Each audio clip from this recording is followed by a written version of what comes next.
Voici la postérité des fils de Noé, Sem, Cham et Japheth. Il leur naquit des fils après le déluge. Les fils de Japheth furent Gomer, Magog, Madai, Javan, Tubal, Méchec et Tiras. Les fils de Gomer, Askenaz, Riphat et Togarma. Les fils de Javan, Elisha, Tarsis, Kittim et Dodanim. C'est par eux qu'ont été peuplées les îles des nations selon leurs terres, selon la langue de chacun, selon leur famille, selon leur nation. Les fils de Cham furent Cush, Mitzraïm, Put et Canaan. Les fils de Cush, Saba, Havila, Sabta, Raïma et Sabteka. Les fils de Raïma, Séba et Dédan. Cush engendra aussi Nimrod, c'est lui qui commença à être puissant sur la terre. Il fut un vaillant chasseur devant l'Éternel, c'est pourquoi l'on dit, comme Nimrod, vaillant chasseur devant l'Éternel. Il régna d'abord sur Babel, Érec, Akkad et Calné au pays de Shinéar. De ce pays-là sortit Assur, il bâtit Ninive, Rehoboth, Kalash et Resen entre Ninive et Kalash. C'est la grande ville. Mitzraïm engendra les Ludim, les Anamim, les Lérabim, les Naphtuhim, les Patrusim, les Kalsurim, d'où sont sortis les Philistins, et les Caphtorim. Canaan engendra Sidon, son premier-né, et Es. Et les Jébusiens, les Amoréens, les Girgasiens, les Raviens, les Arkiens, les Siniens, les Arvadiens, les Tsémariens, les Hamassiens. Ensuite, les familles des Cananéens se dispersèrent. Les limites des Cananéens allèrent depuis Sidon, du côté de Guérar, jusqu'à Gaza, et du côté de Sodome, de Gomorre, d'Adma et de Tseboïm, jusqu'à Lécha. Ce sont là les fils de Cham, selon leur famille, selon leur langue, selon leur pays et selon leur nation.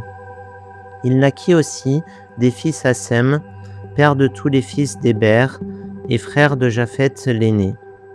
Les fils de Sem furent Élam, Assur, Arpachad, Lud et Aram. Les fils d'Aram, Uts, Hul, Géter et Mash. Arpachad engendra Shélarch, et Shélarch engendra Héber.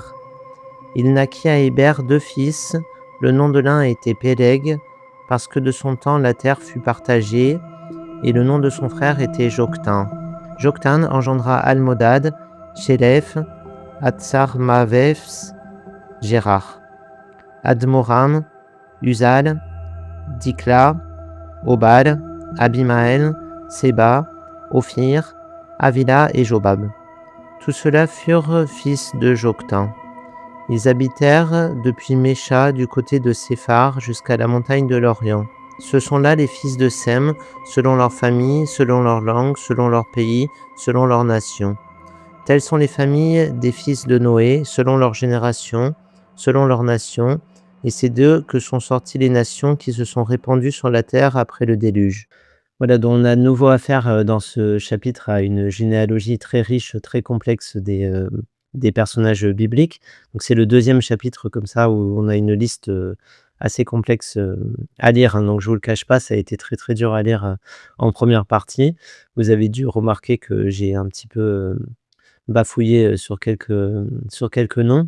Alors ceux qui maîtrisent un peu l'hébreu, ce sera un petit peu plus facile pour eux, hein. Je pense surtout il y a des racines qui renvoient à des lieux, à des concepts bibliques et donc ils sont plus faciles à prononcer quand on connaît bien l'hébreu.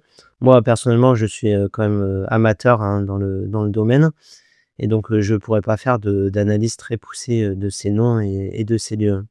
Mais on note quand même donc on a un passage qui traite de la généalogie de Noé, avec donc les 3 fils qui est Japhat, Cham et Sem, qui vont donner donc plusieurs peuples qu'on connaît un petit peu, hein, comme les Philistins qui apparaissent ici, qui sont les ennemis un peu jurés du peuple d'Israël durant tout l'Ancien Testament. On a aussi le 3e fils, hein, donc de Noé qui s'appelle Sem, qui donnera je pense la racine de sémitique, donc de sémite. donc les peuples sémites et duquel découle, le fils, qui s'appelle Héber qui donnera, la base de hébreu, je pense, hein, donc corrigez-moi, si je me trompe, hein, les spécialistes, en hébreu. Vous pourrez me dire si Sem, a une connexion avec, sémite et Héber avec hébreu, hein. Voilà, on a aussi, l'apparition, d'un roi, très connu qui s'appelle Nimrod, qui sera apparemment le roi de Babel, donc c'est un personnage, très important de la Genèse et aussi, du pays de Shinéar, donc qui va revenir dans le prochain chapitre et qui est aussi, le décor pour la scène de la tour de Babel.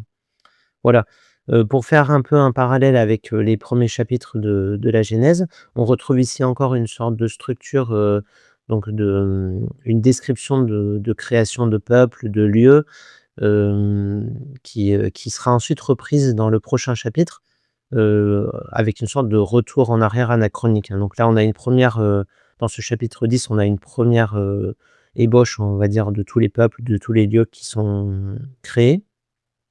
Puis, dans le prochain chapitre, chapitre 11, celui de la tour de Babel, qu'on va voir la prochaine fois et qui est, très intéressant. On va revenir en arrière, sur le pays de Shinéar, et sur, la dispersion des peuples, donc avant même, que les différents peuples soient créés, hein. Voilà, donc on a ce processus historique, hein, dans l'Ancien Testament qui est intéressant, avec toujours une première phase où on décrit un peu globalement, tout le processus, de création des choses. Puis après on a un retour en détail avec un autre point de vue quand même, hein, donc ça on n'a pas toujours les mêmes détails, pas toujours les mêmes explications, sur les raisons de création des lieux, pas toujours les mêmes généalogies non plus. Ce qui donne un peu lieu finalement à diverses, discours, diverses, interprétations possibles.